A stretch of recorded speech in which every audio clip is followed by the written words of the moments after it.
Friends, welcome back to our channel. ഇന്ന് നമ്മൾ നോക്കാൻ പോകുന്നത് US എക്സാമുമായി ബന്ധപ്പെട്ട മലയാളം അഥവാ കേരള പാഠാവലിയുമായി ബന്ധപ്പെട്ട കുറച്ച് ചോദ്യങ്ങളും അവയുടെ ഉത്തരങ്ങളുമാണ്. അപ്പോൾ കൂട്ടുകാർക്ക് LSS USS എക്സാം വരാൻ പോവുകയാണ്. അപ്പോൾ അതുമായി ബന്ധപ്പെട്ട കുറച്ച് വീഡിയോസ് നമ്മൾ അപ്ലോഡ് ചെയ്യാൻ തീരുമാനിച്ചിട്ടുണ്ട്. അപ്പോൾ കൂട്ടുകാർക്ക് ഏതൊക്കെ സബ്ജക്റ്റാണ് വേണ്ടത് എന്നൊന്ന് കമൻറ്റ് ചെയ്താൽ നന്നായിരിക്കും. അപ്പോൾ നമ്മൾ മലയാളം തന്നെ ഓരോ പാർട്ടായിട്ടാണ് അപ്ലോഡ് ചെയ്യുന്നത്. അപ്പോൾ ഇത് ഫസ്റ്റ് പാർട്ടാണ്. അപ്പോൾ നമുക്കിത് എന്തൊക്കെ ചോദ്യങ്ങളാണ് ഉള്ളത്, എന്തൊക്കെയാണ് അവയുടെ ആൻസേഴ്സ് എന്ന് നമുക്ക് നോക്കാം. റെഡിയാണോ?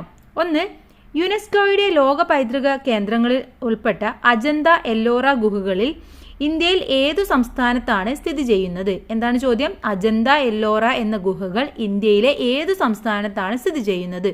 മഹാരാഷ്ട്ര, ഗുജറാത്ത്, ഒറീസ, തെലുങ്കാന. എവിടെയാണ്? മഹാരാഷ്ട്രയിലാണ്. ഓക്കെ, ഉത്തരം മഹാരാഷ്ട്ര.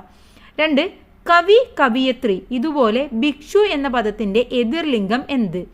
ഭിക്ഷു എന്ന പദത്തിന്റെ എതിർലിംഗം എന്താണെന്നാണ് ചോദിച്ചിട്ടുള്ളത്.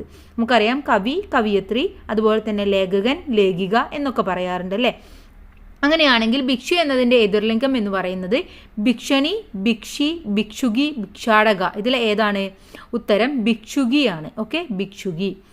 ഇനി മൂന്നാമത്തെ ചോദ്യം, ഹിമവാന്റെ മുകൾ തട്ടിൽ എന്ന കൃതി ഏതു സാഹിത്യ വിഭാഗത്തിൽ പെടുന്നു? നോവൽ, ജീവചരിത്രം, ചെറുകഥ, സഞ്ചാര സാഹിത്യം.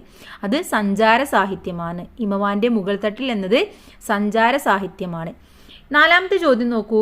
താഴെ പറയുന്നവയിൽ രാജൻ കാക്കനാടന് യോജിക്കാത്ത വസ്തുത ഏത്? രാജൻ കാക്കനാടൻ ചിത്രകാരൻ, കാർട്ടൂണിസ്റ്റ്, അഭിനേതാവ്, എഴുത്തുകാരൻ. യോജിക്കാത്തത് കാർട്ടൂണിസ്റ്റാണ്. അദ്ദേഹം കാർട്ടൂണിസ്റ്റ് അല്ല. 5, രാജൻ കാക്കനാടൻ നായകനായി അഭിനയിച്ച മലയാള സിനിമ ഏത്? എലിപ്പത്തായം, ഏണിപ്പടികൾ, എസ്തപ്പാൻ, കുമ്മാട്ടി. ഏതാണ്? എസ്തപ്പാനാണ്. 6, താഴെ കൊടുത്തിരിക്കുന്നവയിൽ യാത്രാ വിവരണം അല്ലാത്ത കൃതി ഏതാണ്? യാത്രാ വിവരണം അല്ലാത്തതാണ് ഒരു ദേശത്തിന്റെ കഥ, ബാലിദ്വീപ്, കാപ്പിരികളുടെ നാട്ടിൽ, ആൾക്കൂട്ടത്തിൽ തനിയെ. ഒരു ദേശത്തിന്റെ കഥ എന്നത് യാത്രാ വിവരണം അല്ല, അത് ഒരു ദേശത്തിന്റെ കഥയാണ്. അപ്പോൾ അവിടെ ശരിയായ ഉത്തരം എന്ന് പറയുന്നത് ഓപ്ഷൻ എ ആണ്.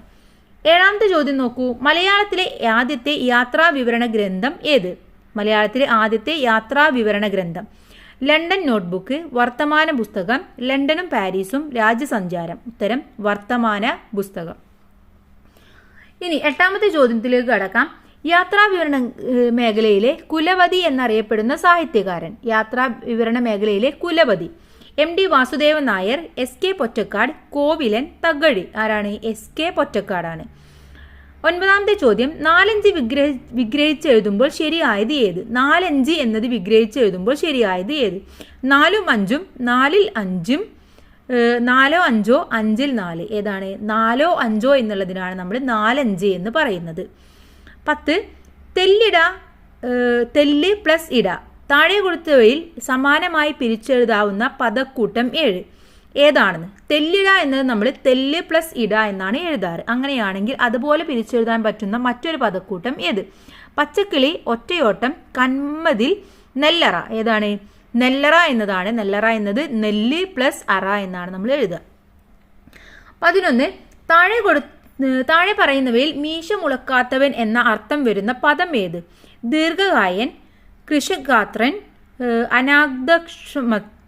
അനാക്തമശ്മശ്രു, ദീർഘദർശി. ഓപ്ഷൻ സി ആണ് ശരിയായ ഉത്തരം. താഴെ കൊടുത്തവയിൽ നിന്നും ഒറ്റപ്പെട്ട പദകൂട്ടം കണ്ടെത്തി എഴുതുക. തരു, വൃക്ഷം, ശാഖ, അദ്രി, അജലം, പർവ്വതം, രവി, അർക്കൻ, ആദിത്യൻ, ഇരുൾ, തമസ്, അന്ധകാരം. ഉത്തരം തരു, വൃക്ഷം, ശാഖ എന്നുള്ളതാണ് ശരിയായ പദക്കൂട്ടം എന്ന് പറയുന്നത്. 13, താഴെ കൊടുത്തവയിൽ R രാമചന്ദ്രന്റെ കവിത ഏത്? താമരപ്പൊയ്ക, ശ്യാമസുന്ദരി, വളപ്പൊട്ടുകൾ, അരളിപ്പൂക്കൾ. ശ്യാമസുന്ദരി എന്നതാണ് R രാമചന്ദ്രന്റെ കവിത. ഇനി 14, നവീന കവിതയുടെ ആചാര്യൻ എന്നറിയപ്പെടുന്ന കവി ആര്? നവീന കവിതയുടെ ആചാര്യൻ ONV കടമ്മനിട്ട, അയ്യപ്പ പണിക്കർ, അയ്യപ്പൻ. ഉത്തരം അയ്യപ്പ പണിക്കരാണ് നവീന കവിതയുടെ ആചാര്യൻ. 17, വിഷുക്കാലം. വിഷു പ്ലസ് കാലം, അതാണ് വിഷുക്കാലം. സമാന രീതിയിൽ ഒറ്റപ്പദമാക്കാവുന്ന പദങ്ങൾ കണ്ടെത്തി എഴുതുക. കണി പ്ലസ് കൊന്ന, വലുത് പ്ലസ് ആണ്, നെൽ പ്ലസ് മണി, ചെം പ്ലസ് തളിർ. ഏതാണ്? കണി പ്ലസ് കൊന്ന എന്നതാണ് നമുക്ക് ഒറ്റക്കായിട്ട് കണിക്കൊന്ന എന്ന് എഴുതാൻ പറ്റുന്നത്. ഇനി 16, ഇരുൾ തൊപ്പി വിഗ്രഹിച്ചെഴുതാനാണ് പറഞ്ഞിട്ടുള്ളത്. ഇരുൾ തൊപ്പി, ഇരുളിന്റെ തൊപ്പി, ഇരുളും തൊപ്പിയും, ഇരുളാകുന്ന തൊപ്പി, ഇരുളെന്ന തൊപ്പി. ഇരുളാകുന്ന തൊപ്പിയാണ് ഇരുൾ തൊപ്പി. 17 വനരോധനം എന്ന ശൈലിയുടെ അർത്ഥം എന്താണ്? വൃദ്ധമായ അപേക്ഷ, മൃഗങ്ങളുടെ നിലവിളി, വനത്തിൽ നിന്നുള്ള രോദനം, കിളിക്കൊഞ്ചൽ. ഉത്തരം ഓപ്ഷൻ എ, വൃദ്ധമായ അപേക്ഷ. 18 കണി കാണുവാൻ കാത്തിരിക്കുന്നവരുടെ ഗുണത്തിനായി ഞാൻ മഞ്ഞയണിയുന്നു. സമാന ആശയം വരുന്ന വരികൾ കണ്ടെത്തണം. എന്താണ്? കണി കാണുവാൻ കാത്തിരിക്കുന്നവരുടെ ഗുണത്തിനായി ഞാൻ മഞ്ഞയണിയുന്നു. ഇതിന് ആശയം വരുന്ന സമാനമായ വരിയാണ് കണ്ടെത്തേണ്ടത്. സുഖത്തിലുണ്ടാം സംഗിമാരനേകും, ദുഃഖം വരുമ്പോൾ പുനരാരുമില്ല, ഒരൻ്റെ മത്തലുടങ്ങിയാൽ പ്രേമമൊത്തില്ല, പരക്കെ നമ്മെ പാലത്തിമുട്ടം പാർവണ ശശി ബിംബം, അന്യജീവനു തകി സ്വജീവിതം, ധന്യമാക്കുമേല വിവേകികൾ. ഇതിലെ ഉത്തരം എന്ന് പറയുന്നത് ഓപ്ഷൻ സി ആണ്. അന്യജീവനു തകി സ്വജീവിതം, ധന്യമാക്കുമേല വിവേകികൾ എന്നുള്ളതാണ്. ഓക്കെ. 19ാമത്തെ ചോദ്യം, താഴെ കൊടുത്തിരിക്കുന്ന വരികളിൽ അയ്യപ്പ പണിക്കരുടെ കവിതാശകലം ഏതാണ്? ഇതിലെ ഉത്തരം എന്ന് പറയുന്നത് കാടെവിടെ മക്കളെ, മേടെവിടെ മക്കളെ, കാട്ടുപുൽ തകിടിയുടെ വേരെവിടെ മക്കളെ എന്നുള്ളതാണ് അയ്യപ്പ പണിക്കരുടെ കവിതാശകലം എന്ന് പറയുന്നത്. 20 താഴെ കൊടുത്തിട്ടുള്ള കവികളിൽ സരസ്വതി സമ്മാൻ ലഭിച്ചിട്ടുള്ളത് ആർക്കാണ്? Saraswati Samman ONV, Akkitham, Ayyappa Panicker, P Bhaskaran. ആർക്കാണ്? അയ്യപ്പ പണിക്കർക്കാണ്. ഇനി 21ാമത്തെ ചോദ്യം, താഴെ കൊടുത്തവയിൽ സ്വർണം എന്നർത്ഥം വരുന്ന പദം ഏത്? ഹേമം, ഹിമം, വർണ്ണം, പീയൂഷം. ഹേമമാണ് സ്വർണം എന്നർത്ഥം വരുന്ന പദം. ലളിതാംബിക അന്തർജനത്തിന്റെ ചലച്ചിത്രമാക്കിയ കൃതി ഏത്? അഗ്നിപുത്രി, കർമ്മസാക്ഷി, കണ്ണീർ പൊയ്ക, അഗ്നിസാക്ഷി. അഗ്നിസാക്ഷിയാണ് ശരിയായ ഉത്തരം. 23 വജസ് എന്ന വാക്കിന് പകരം പദം താഴെ പറയുന്നവയിൽ ഏതാണ്? വാണി, അഴൽ, വാർത്ത, വൃത. ഏതാണ്? വാണി എന്നതാണ് ശരിയായ അർത്ഥം വരുന്ന പദം. 24 നല്ല ആളുകൾ എവിടെ ചെന്നാലും അവിടെ നന്നാവുമല്ലോ. ഈ വാക്യത്തിന് സമാനാശയം വരുന്ന പഴഞ്ചൊല്ല് താഴെ പറയുന്നവയിൽ ഏത്?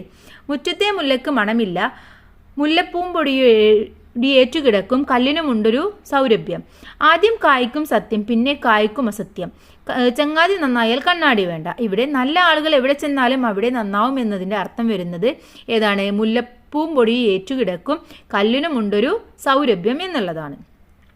25ാമത്തെ ചോദ്യം, താഴെ കൊടുത്തവയിൽ ആത്മകഥ അല്ലാത്തത് ഏത്? കണ്ണീരും കിനാവും, രണ്ടാം ഊഴം, കവിയുടെ കാൽപ്പാടുകൾ, കഴിഞ്ഞ കാലം. ഇവിടെ താഴെ ആത്മകഥ അല്ലാത്തത് രണ്ടാം ഊഴം എന്നുള്ളതാണ്. ഓക്കെ. അപ്പോൾ നമ്മളിപ്പോൾ 25 ചോദ്യങ്ങളും അവയുടെ ഉത്തരങ്ങളും നമ്മൾ നോക്കി. അപ്പോൾ ഇതിൻ്റെ സെക്കൻഡ് പാർട്ട് നമ്മൾ ഉടൻ തന്നെ അപ്ലോഡ് ചെയ്യുന്നതാണ്. അപ്പോൾ കൂട്ടുകാർക്ക് ഏതെങ്കിലും സബ്ജക്റ്റുകൾ നിങ്ങൾക്ക് ആവശ്യമായിട്ടുണ്ട്, അല്ലെങ്കിൽ ഏതെങ്കിലും ടെക്സ്റ്റ് ബുക്കിൻ്റെ ആക്ടിവിറ്റീസ് നിങ്ങൾക്ക് ആവശ്യമായിട്ടുണ്ടെങ്കിൽ തീർച്ചയായിട്ടും കമൻറ്റ് ചെയ്യാൻ മറന്നു പോകരുത്. Thanks for watching.